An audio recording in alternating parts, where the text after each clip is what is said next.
Hello dear friends, അസ്സലാമു അലൈക്കും. നമസ്കാരം. എല്ലാവർക്കും എൻ്റെ പുതിയ വീഡിയോയിലേക്ക് സ്വാഗതം.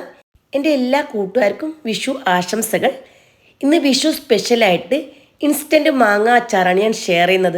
അതിനുവേണ്ടി നല്ല പച്ച മാങ്ങ എടുത്തിട്ടുണ്ട്. നല്ല പുളിയുള്ള മാങ്ങ നോക്കിയെടുക്കണം. മാങ്ങ കഴുകിയതിന് ശേഷം നല്ലപോലെ വെള്ളം വാലാൻ വെച്ചിട്ടുണ്ടായിരുന്നു. അച്ചാറിടുന്നതിന് മുമ്പായിട്ട് മാങ്ങ എല്ലാം നല്ല വൃത്തിയുള്ള തുണി കൊണ്ട് നന്നായി തുടച്ച് ഉണക്കിയെടുക്കണം. ഇനി മാങ്ങ എല്ലാം നിങ്ങൾക്ക് ഇഷ്ടമുള്ള വലിപ്പത്തിൽ കട്ട് ചെയ്തെടുക്കണം. അച്ചാർ ഉണ്ടാക്കുന്ന സമയത്ത് മാങ്ങ അല്പം വലിയ കഷ്ണമാണെങ്കിൽ കഴിക്കാൻ നല്ല ടേസ്റ്റ് ആയിരിക്കും. ഞാനിവിടെ അല്പം വലിയ പീസായിട്ടാണ് കട്ട് ചെയ്തെടുക്കുന്നത്. പിന്നെ അച്ചാർ ഉണ്ടാക്കുന്ന സമയം ഫ്രഷ് ആയിട്ടുള്ള മാങ്ങ ഉപയോഗിക്കണം. വാടിയ മാങ്ങയാണെങ്കിൽ അച്ചാറിന് ടേസ്റ്റ് ഉണ്ടാവില്ല. അതേപോലെ നല്ല പുളിയുള്ള മാങ്ങയാണെങ്കിലും നല്ലപോലെ ടേസ്റ്റി ആയിട്ട് അച്ചാർ ഉണ്ടാക്കാൻ പറ്റും. ഈ ഒരു കാര്യം നിങ്ങളെല്ലാവരും ശ്രദ്ധിക്കണം. ഞാൻ കട്ട് ചെയ്ത വലിപ്പം ഉണ്ടല്ലോ, ആ ഒരു വലിപ്പത്തിൽ തന്നെ എല്ലാവരും കട്ട് ചെയ്തെടുക്കണം.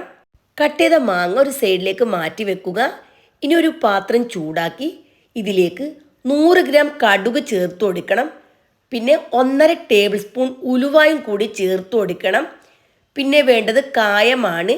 ഇതിലേക്ക് 20 ഗ്രാം കായം ചെറിയ ചെറിയ പീസാക്കി കട്ട് ചെയ്ത് അതും കൂടി ഇട്ട് കൊടുത്തതിന് ശേഷം മീഡിയം ടു ലോ ഫ്ലെയിമിൽ നന്നായിട്ട് വറുത്തെടുക്കണം. തീ കൂടി പോകാതിരിക്കാൻ പ്രത്യേകം ശ്രദ്ധിക്കണം. എന്നിട്ട് കടുകെല്ലാം നന്നായിട്ട് പൊട്ടി വരുന്ന പരുവുണ്ടല്ലോ, അതുവരെ വറുത്തെടുക്കണം. തീ കൂടിപ്പോയാൽ കടുക് പെട്ടെന്ന് തന്നെ കരിഞ്ഞു പോകും. ദാ ഇവിടെ കടുകെല്ലാം നന്നായിട്ട് പൊട്ടി വന്നിട്ടുണ്ട്. ഇനി ഫ്ലെയിം ഓഫാക്കണം. ഫ്ലെയിം ഓഫാക്കിയാൽ ഈ പാത്രത്തിൽ നിന്ന് വേറൊരു പാത്രത്തിലേക്ക് മാറ്റണം. അല്ല എങ്കിൽ പെട്ടെന്ന് കരിഞ്ഞു പോകാൻ ചാൻസ് ഉണ്ട്. അല്ല എങ്കിൽ ഇത് തന്നെ കുറച്ച് സമയം കൂടി വറുത്തുകൊണ്ടിരിക്കണം. അപ്പോൾ പാത്രത്തിൻ്റെ ചൂടൊന്ന് ലെവലാവും. അപ്പോൾ നിങ്ങൾക്ക് സൗകര്യമുള്ളത് ഏതാണ് അങ്ങനെ ചെയ്താൽ മതി. ഇവിടെ കടുകെല്ലാം നന്നായിട്ട് ചൂടാറി കഴിഞ്ഞിട്ടുണ്ട്. ഇനി നമുക്കിത് പൊടിച്ചെടുക്കാം. ഞാൻ അല്പം മുമ്പ് മുളക് പൊടിച്ചിരുന്നു. അതേ മിക്സിയുടെ ജാറിലാണ് ഇത് പൊടിച്ചെടുക്കുന്നത്. ഇനി ഇത് നൈസായിട്ട് പൊടിച്ചെടുക്കണം. കട്ട് ചെയ്ത മാങ്ങ അളവ് 1 കിലോ ആണ്. കട്ട് ചെയ്തതിന് ശേഷമുള്ള അളവാണിത്. നേരത്തെ കട്ട് ചെയ്ത് വെച്ചിരിക്കുന്ന മാങ്ങയുണ്ടല്ലോ, അതിലേക്ക് 1/2 കപ്പ് ഉപ്പിൻ്റെ പൊടി ചേർത്ത് കൊടുക്കണം. പിന്നെ മുളക് പൊടി 100 ഗ്രാം ചേർത്ത് കൊടുത്തു. പിന്നെ കാശ്മീരി മുളകുണ്ടല്ലോ, അത് നേരത്തെ തന്നെ കഴുകി ഉണക്കി ഞാനിവിടെ പൊടിച്ച് വെച്ചിട്ടുണ്ടായിരുന്നു. അല്പം തരിയോട് കൂടിയാണ് പൊടിച്ചത്. അതും കൂടി ചേർത്ത് കൊടുത്തു. അപ്പോൾ 100 ഗ്രാം സാധാരണ മുളക് പൊടിയും 100 ഗ്രാം കാശ്മീരി ചില്ലി പൗഡറുമാണ് ചേർത്തിട്ടുള്ളത്. 125 ഗ്രാം ഉപ്പ് പൊടിയാണ് ചേർത്തത്. പിന്നെ വറുത്ത് പൊടിച്ച് വെച്ചിരിക്കുന്ന കടുക് മിക്സ് ഉണ്ടല്ലോ, അതും ചേർത്ത് കൊടുത്തു. പിന്നെ 100 ഗ്രാം വെളുത്തുള്ളി തൊലിയെല്ലാം കളഞ്ഞ് 2ആയി കട്ട് ചെയ്ത് എടുത്ത് വെച്ചിട്ടുണ്ടായിരുന്നു, അതും ഇതിലേക്ക് ചേർത്ത് കൊടുത്തു. പിന്നെ വേണ്ടത് നല്ലെണ്ണയാണ്.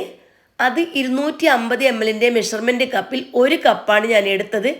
അത് നേരത്തെ തന്നെ നല്ലപോലെ ചൂടാക്കി തണിയാൻ വെച്ചിട്ടുണ്ടായിരുന്നു. തണുത്തതിന് ശേഷം ചേർത്ത് കൊടുത്തു. പിന്നെ 1/2 കപ്പ് വിനേഗർ, ഇത് ഇത്രയും ചേർത്തതിന് ശേഷം നന്നായിട്ടൊന്ന് മിക്സാക്കി എടുക്കുക. അളവുകളെല്ലാം ഞാൻ പറഞ്ഞ അതേ അളവിൽ തന്നെ എടുക്കാൻ ശ്രദ്ധിക്കുക. അപ്പോൾ 100 ഗ്രാം മുളക് പൊടിയും 100 ഗ്രാം കാശ്മീരി ചില്ലിയും, അപ്പോൾ എരിവ് കറക്റ്റാവും. നല്ലപോലെ മസാല കിട്ടുകയും ചെയ്യും. ഇത് ഇങ്ങനെ ഉണ്ടാക്കുന്ന അച്ചാറുണ്ടല്ലോ, 1 കൊല്ലം വരെ നമുക്ക് മോശാവാണ്ട് സൂക്ഷിക്കാൻ പറ്റും. ഇനി പെട്ടെന്ന് അച്ചാർ കഴിച്ച് തീർക്കുന്ന ആൾക്കാരൊക്കെ ആണെങ്കിൽ ഇത്ര എണ്ണ ചേർക്കണ്ട. ഇതിൻ്റെ പകുതി എണ്ണ ചേർത്ത് കൊടുത്താൽ മതി. ഇപ്പോൾ ഇൻസ്റ്റൻ്റായിട്ട് പെട്ടെന്നൊരു വിഷുവെല്ലാം വരുമ്പോൾ നമ്മൾ ഉണ്ടാക്കുമല്ലോ, അങ്ങനെയുള്ള ആവശ്യത്തിനാണെങ്കിൽ പകുതി എണ്ണ ചേർത്ത് കൊടുത്താൽ മതി. ഇനി എല്ലാം കൂടി മിക്സ് ചെയ്തതിന് ശേഷം തട്ടിപ്പൊത്തി ഞാനിവിടെ മൂടി വെക്കുന്നുണ്ട്. ഞാനിത് കുറച്ച് നാൾ സൂക്ഷിക്കാൻ വേണ്ടി ഉണ്ടാക്കിയതാണ്. ഇനി ഒരു 3 ദിവസത്തിന് ശേഷം ഞാൻ നിങ്ങൾക്ക് കാണിച്ചു തരാം. ഇത് ഉണ്ടാക്കുന്ന സമയത്ത് ഒന്നുകിൽ മൺകലത്തിൽ ഉണ്ടാക്കണം, അല്ലെങ്കിൽ സ്റ്റീലിൻ്റെ പാത്രത്തിൽ ഉണ്ടാക്കണം. അലുമിനിയം പാത്രം ഉപയോഗിക്കേണ്ട. 3 ദിവസത്തിന് ശേഷം ഓയിലെല്ലാം നല്ല പോലെ തെളിഞ്ഞ് വന്നിട്ടുണ്ട്. ഇനി നമുക്ക് നല്ല വൃത്തിയുള്ള പാത്രത്തിൽ സൂക്ഷിച്ച് വെക്കാം. ഞാൻ ഗ്ലാസിൻ്റെ ബോട്ടിൽ ഇന്നലെ തന്നെ കഴുകി നല്ല പോലെ തുടച്ച് വെയിലത്ത് വെച്ച് ഉണക്കിയെടുത്തിട്ടുണ്ടായിരുന്നു. ഈ ഓയിലെല്ലാം തെളിഞ്ഞ് വന്നത് നന്നായിട്ട് മിക്സ് ചെയ്തതിന് ശേഷം നമുക്ക് ബോട്ടിലിട്ട് വെക്കാം. അപ്പോൾ നിങ്ങൾ ഇന്ന് ഉണ്ടാക്കിയാൽ രാത്രി മൂടി വെച്ച് രാവിലെ നിങ്ങൾക്ക് ഈ അച്ചാർ ഉപയോഗിക്കുകയും ചെയ്യാം. അപ്പോൾ ഈ അച്ചാറിൻ്റെ ഗുണം എന്തെന്ന് പറഞ്ഞാൽ കുറേ നാൾ സൂക്ഷിക്കാനും പറ്റും, പെട്ടെന്ന് വേണമെങ്കിൽ ഉണ്ടാക്കി കഴിക്കാനും പറ്റും. അപ്പോൾ എല്ലാവരും ഇതൊന്ന് ട്രൈ ചെയ്ത് നോക്കുക. അപ്പോൾ വളരെ പെട്ടെന്ന് ഉണ്ടാക്കാൻ പറ്റിയ കിടിലൻ അച്ചാറാണ്. ആർക്കും എപ്പോഴും ഏത് സമയത്തും ഉണ്ടാക്കാൻ പറ്റിയ അടിപൊളി അച്ചാർ റെസിപ്പിയാണ്. ഇത് സൂക്ഷിക്കുന്നതിന് മുമ്പായിട്ട് ഇതേപോലെ ഓയിൽ ഉണ്ടല്ലോ, ഇതിൻ്റെ മുകളിൽ വരുന്ന രീതിയിൽ ഒഴിച്ചു കൊടുക്കണം. ഇനി ടൈറ്റായിട്ട് മൂടിയതിന് ശേഷം എടുത്ത് വെച്ചാൽ മതി. അപ്പോൾ ഇത്രയും സിമ്പിളായിട്ടുള്ളൊരു അച്ചാർ നിങ്ങൾ ഇതിനു മുമ്പ് ഉണ്ടാക്കിയിട്ടുണ്ടോ? ഉണ്ടെങ്കിൽ കമൻറ്റ് ചെയ്യണം. ഇനി എൻ്റെ വീഡിയോ ഇഷ്ടപ്പെട്ടാലും തീർച്ചയായിട്ടും നിങ്ങളെല്ലാവരും കമൻറ്റ് ചെയ്യണം. ഈ വിഷുവിന് ഇപ്പോൾ തന്നെ നിങ്ങൾ ഈ അച്ചാർ ഉണ്ടാക്കി നോക്കൂ. വളരെ സിമ്പിളല്ലേ? അപ്പോൾ എല്ലാവരും ഉണ്ടാക്കിയതിന് ശേഷം നിങ്ങളുടെ വിലയേറിയ ഉപദേശങ്ങളും നിർദ്ദേശങ്ങളും കമൻ്റായിട്ട് അറിയിക്കണം.